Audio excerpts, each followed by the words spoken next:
लहान बाबाचा चाले कायदा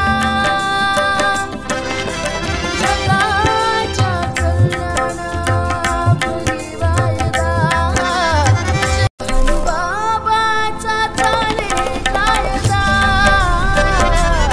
लहान बाबाचा चाले कायदा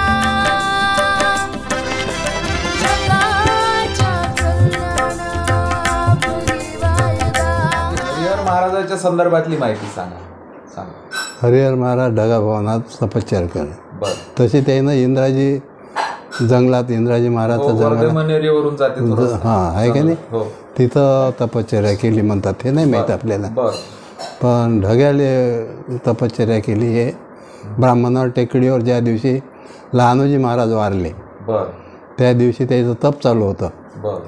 तर तपही चालू होतं हो. आणि बाबाजीच्या अंत्यविधीली तयार होते ते. वा. म्हणजे एका वेळेस 2 ठिकाणी होते. हो. संतांना सगळं शक्य आहे. तर आता हा नंतर आम्हाला माहिती मिळाली. त्यावेळेस मी त्यांना ओळखतही नव्हतो. बर. माझी एक वेळ काय झालं, आमच्या लहान मुलीचं लग्न झालं. लहान मुलीला मग मी बसस्टॉपवर नेऊन दिलं आर्वीच्या आणि ते गाडीत बसून गेल्यानंतर मग इकडे चला म्हटलं गावले जा. हो. सायकल घ्यायला गेलो तर इकडे ह्या बसस्टॉप एसटीच्या गेटवर गर्दी दिसली मला. बर. कशाची गर्दी हो, मग ते पाहायला गेलो ते प्रसाद वाटून राहिले होते. तर मी तो प्रसाद वाटता मी आपला हात समोर केला. बर. तर त्यांनी मला चिरंगीचे 5 दाणे दिले. बर. 5 दाणे दिले. तर एकजण काय म्हणते, काय तुम्हाला कायचा प्रसाद दिला म्हणते. म्हटलं हे चिरंगी दाणे दिले. म्हटलं 5 4 येते म्हणे. तूही म्हणे 5 4 म्हटलं सट्टा होय म्हणे. हो. तर त्यावेळेस डकरे आहे आपल्या आर्वीला. हो आहे. गोपाळ वारले ते. बर. गोपाळराव डकरे होते. त्यांना त्या पिरियडमध्ये 1 लाखाचा सट्टा दिला होता हरिहर महाराज. हो. त्याचं कर्ज सगळं फिटून गेलं. आता सट्टा लावू नको म्हणे. तर हा त्याला नाद लागला तो लागतच तर बरबाद झालं. त्याच्यानंतर म्हटलं हे हरिहर महाराज हे होय का म्हटलं. ते ज्या हरिहर महाराजनं डकरे महाराजले सट्टा दिला म्हटलं 1 लाखाचा. हो म्हणे. तोपर्यंत मी काही त्यांना ओळखतही नव्हतो. मग त्याच्यानंतर 1 महिन्यानं माझी बदलीच तिकडे झाली मासोडला. देवरवाड्यावर होतो. देवळाहून मासोडला मग बदली झाली. तर मग मी बेड बांधला. 2 दिवस अगोदरच निघालो. म्हटलं जॉईंट व्हायच्या अगोदर पहिले हरिहर महाराजचं दर्शन घेऊ. मग दर्शन म्हणजे मग जॉईंट हो. तर तो म्हणून बेडही बांधला आणि सायकल याच्यावर टाकली एसटीवर तर खरांद्यापर्यंत. तिथून गेलो तर खरांद्याच्या बाहेर जात नाही. तर एक कुटी म्हणून एक झोपडी आहे. तिथं त्याची भेट झाली. येऊन राहिली होती. पहिलीच वेळ होती एसटीतली आणि त्याच्यानंतर ते दुसरी भेट. बाबाजी होय का पैदल येऊन राहिले. एकटेच होते. बाबाजी होय का असा विचार करून चाललो मी. तर मग बाबाजी दिसलेच. सायकल स्टँडवर लावली. बाबाजी गेलो पाहायला लागलो. बसलो. बाबाजी म्हटलं माझी इच्छा पूर्ण झाली आहे. कायची म्हणे दर्शनाची. म्हटलं अशी माझी इच्छा होती. तर म्हटलं ती इच्छा माझी आता पूर्ण झाली. मग आता असं चर्चा बोले नाही ते पाठीवर लिहून दे. पाठी राहते बोलेच नाही.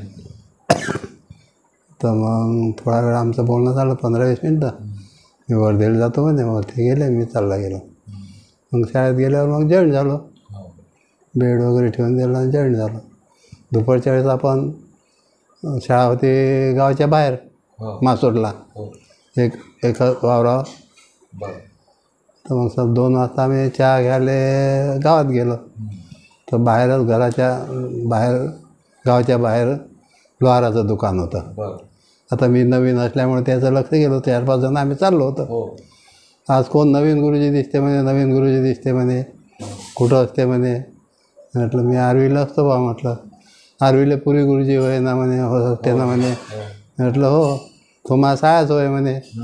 आम्ही ते मजाक म्हटलं ते साळ्या होय तर मग तुम्हाला दाजी म्हणा लागेल म्हटलं. या म्हणे आता इथं चहा पिऊ म्हणे. मग त्याने तिथंच चहा पाडला म्हणे. आणि दुसऱ्या दिवशी मासोडले बाहेरच संडासले हे करत. इथं पाण्याचा मोठा दुष्काळ होता. बाहेरच संडासला गेलो तर हे चालले दर्शन आले बाबाजीच्या. आंघोळ वगैरे करून म्हटलं का कुठं चालले. म्हटलं बाबाजीच्या दर्शन चाललं म्हणून. इतक्या लवकर जात असता का म्हटलं. रोज जात असता का काऊन म्हणे. म्हटलं माझी इच्छा आहे बाबाजीच्या दर्शनाला जायचे.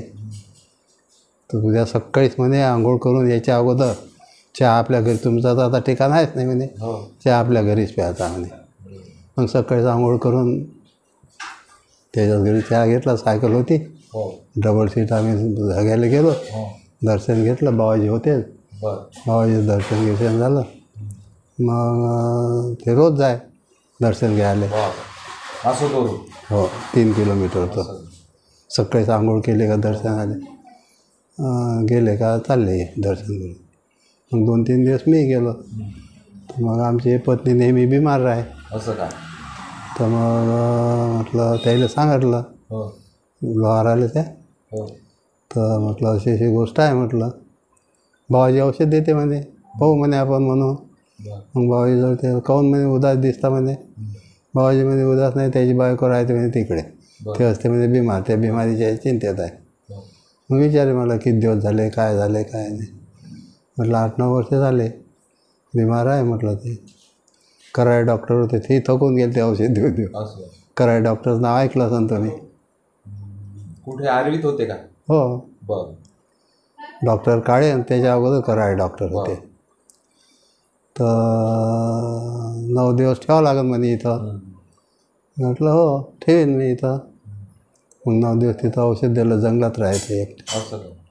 ते बाबाजी सोकारी 3च पानगा करून खाऊ घाले.